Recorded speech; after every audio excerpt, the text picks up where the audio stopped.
Serial Anupama में आज के एपिसोड की शुरुआत करने से पहले दोस्तों, अगर आपने अभी तक हमारी चैनल को सब्सक्राइब नहीं किया है तो पहले आप सब्सक्राइब कर लीजिए। जहां पर श्रुति कहती हुई नजर आएगी कि अगर मैं अनुज से शादी भी कर लेती तो 3 लोग घुट घुट कर मर जाते, तो इससे तो अच्छा है कि 2 लोग ही पीछे हट जाए, तो 2 लोग तो खुशियों से रह पाएंगे। और मैं तो पहले से ही हार गई थी, लेकिन मैं अपनी हार मानने को तैयार नहीं थी। तो अब आपको अपने प्यार की कुर्बानी देने की भी कोई ज़रूरत नहीं है, और एक की ज़िंदगी में आपकी जगह और कोई भी नहीं ले सकेगा। फिर आद्या को भी बोलेगी कि अब तुम्हें बच्चों की जैसा बिहेव नहीं करना चाहिए। मुझे पता है कि तुम्हें अपनी माँ से बहुत ही शिकायतें हैं, लेकिन तुम्हारी माँ और पापा ने दोनों ने बहुत ही सेक्रीफाइस किया है। माँ तो सबकी होती है, लेकिन माँ जैसा प्यार सबको नहीं मिलता है। और अनुपमा, अब तुम दोनों एक हो जाओ, इसीलिए प्लीज़ तुम दोनों शादी कर लो। शादी कर लोगे तो मैं तुम दोनों का गठबंधन भी कर दूंगी। मैं ऐसा नहीं करना चाहती थी, लेकिन गलती मेरी ही थी। फिर डिम्पी और टीटू से भी माफ़ी मांग लेगी और कहेगी कि दोनों की शादी में मैंने ये सब कुछ करके बहुत गलत किया है, और मैं आपसे वादा भी करती हूँ कि मैं फूड क्रिटिक्स को कहकर स्पाइस और चटनी पर जो भी दाग लगे हैं वो सब कुछ मिटा दूंगी। और मैंने आपके साथ बहुत गलत किया है, इसीलिए हो सके तो मुझे माफ़ कर देना। फिर दिखाई जाता है कि श्रुति वहाँ से चली जाएगी तो अनुज भी उनके पीछे जाएगा। तभी वनराज अनुपमा के पास जाकर बोलेगा कि किस्मत भी क्या रंग दिखाती है। एक वक्त था जब तुम काव्या को घर तोड़ने वाली कहती थी, लेकिन तुमने तो एडवांस कोर्स कर लिया, घर बसाने से पहले ही तोड़ दिया।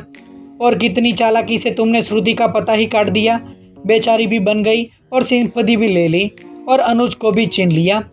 तभी अनुपमा कहेगी कि आप जबान संभाल कर बात कीजिए। तो वनराज कहेगा कि चिल्लाओ मत, और तुम्हें श्रुति के साथ जो कुछ भी किया है वो इसी जन्म में तुम्हें चुकते भी करना होगा, और श्रुति की हाय भी लगेगी, और शादी के बाद भी तुम दोनों कभी भी खुश नहीं रह पाएंगे। ये सब सुनने के बाद अनुपमा वहाँ से चली जाती है। वहीं आद्या अनुज को कह रही होगी कि आप क्या श्रुति से शादी नहीं करेंगे? क्या आपने ये शादी हमेशा के लिए तोड़ दी है? तो अनुज को गुस्सा आ जाएगा और बोल देगा कि तुम अभी यहाँ से चली जाओ।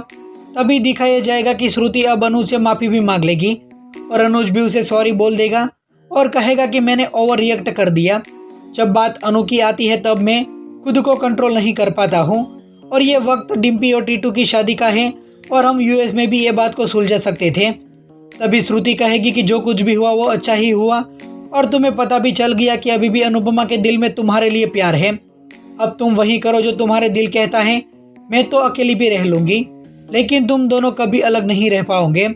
अभी इसमें 3 लोग घुट घुट के जी रहे हैं, तो इससे तो अच्छा है कि एक पर्सन पीछे हट जाए, बाकी 2 खुशी से रहे। और तुम्हें लग रहा होगा कि श्रुति का एहसान मुझ पर कितने सारे हैं, तो श्रुति से किए हुए वादे भी पूरे नहीं कर पाया, लेकिन मैं तुम्हें हर गिल्ट से फ्री करती हूँ। तुम अपनी ज़िंदगी के डिसीजन लेने के लिए फ्री हो। अगर तुम अनुपमा से शादी करोगे तो मुझे बिल्कुल भी बुरा नहीं लगेगा, और तुमने मुझसे कभी भी प्यार नहीं किया है, लेकिन तुम मुझसे कभी नफरत भी मत करना। और अब कोई भी सेक्रीफाइस करने की ज़रूरत नहीं है, इसलिए दुनिया के बारे में मत सोचो, बल्कि अपने बारे में सोचो। तुम्हारी ज़िंदगी अपने लिए जियो, बल्कि दूसरों के लिए नहीं। दूसरों के लिए तो तुमने बहुत ही सोच लिया। वहीं अनुपमा बहुत ही ज़्यादा रो रही होगी और खुद से कह रही होगी कि मैं अनुज और श्रुति के बीच में क्यों आ गई। तब भी आज का एपिसोड खत्म हो जाता है। आने वाले एपिसोड में दिखाया जाएगा कि अनुपमा अकेली बहुत ही ज़्यादा रो रही होगी। उस वक्त अनुज वहाँ पर आ जाता है।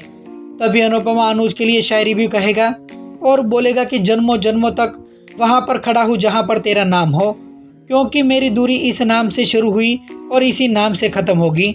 तो दोस्तों, आप सीरियल के आने वाले ट्विस्ट को देखने के लिए कितने ज़्यादा एक्साइटेड हैं? आप हमें अपनी राय कमेंट करके ज़रूर बताइए।